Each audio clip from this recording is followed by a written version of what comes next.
Hey everybody, today we are showing you how we transformed our boring living room with a builder grade fireplace and mantle to this beautiful shiplap wall. This project is making such a statement in our home and it's a very replicable DIY project for you. Let's show you how we did it. The first step was to remove the old builder grade fireplace surround and mantle. This is actually a really easy process because it turns out it was pretty much just held on by caulk and nails. We have a full video on how to do this and you can click it right here on the screen right now.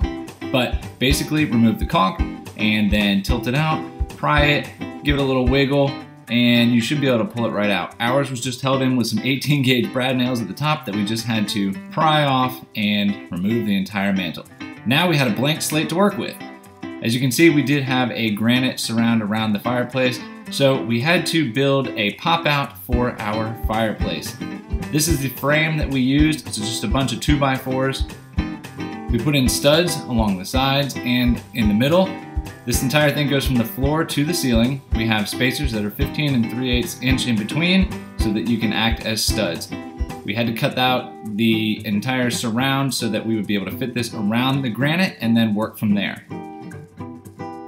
Once the pop-out was built, we had to bring it in place. It's not exactly heavy, it's just pretty cumbersome to bring through your living room. But lay it on the ground and then we slid it up. Once we had it lined up with the fireplace, we pushed it up against the wall, knocked it in with some 18 gauge brad nails, and then screwed it in place. Once we had that in place, it was time to start putting up the shiplap.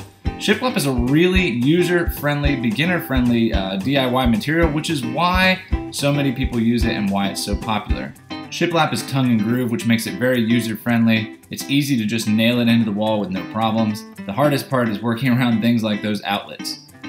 As you can see, since we did a pop-out, we did have to add these little nubs of shiplap along the sides, but then it got real satisfying when it was time to put it on the front of the pop-out. If you want to take the easy road, you could do butt joints, but we used 45-degree miter angles on those little pieces and these front boards so that we had a nice smooth corner on each side. This is a fun process. It was actually really easy once you got away from the outlets and the windows. The fireplace was satisfying and didn't take very long to nail into place.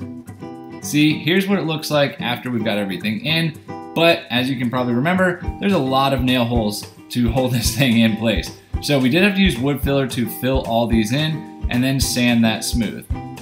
Next it was time to start painting. We chose Bear's NYPD color. It's a kind of a chalky navy.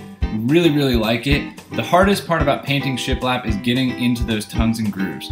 There's two ways to do it. You can use a paint sprayer, which would have been a much easier method, or use that tiny brush to get in there. That's more time consuming, but it does require less prep and cleanup for actually avoiding spraying paint all over the place. We'll show you what the final painted product looks like in a minute, but here's the mantle we used. We got a reclaimed curly maple mantle from a local hardwood store. We added some walrus oil to it to bring out the color. Take a peek at those other shelves, that's for another project. We installed floating shelf hardware to the fireplace where we had put studs where we built the pop-out, and then we just drilled holes in the mantle and slid it into place. This was a snug fit. We wanted it to be snug, so it took a little bit of muscle power, but once we banged it in here, you can see it slides right in place. This is really a statement for this fireplace. With the shiplap done and painted and the mantle in place, there's only one thing left to do. We didn't like that black granite. It really didn't go with our style before, and it definitely doesn't go with our new style. But we didn't want to remove it, so we used tile stickers. These are easy to work with. You cut them to size, pop them down, and they stick in place. Now check out how this entire thing looks. We are so in love with this space now.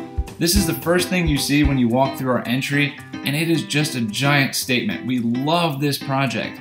It was actually pretty easy to replicate for yourself, and it's pretty budget friendly considering the impact that it has and the size. If you want to get the full details on how to do this entire project yourself, go to charlestoncrafted.com.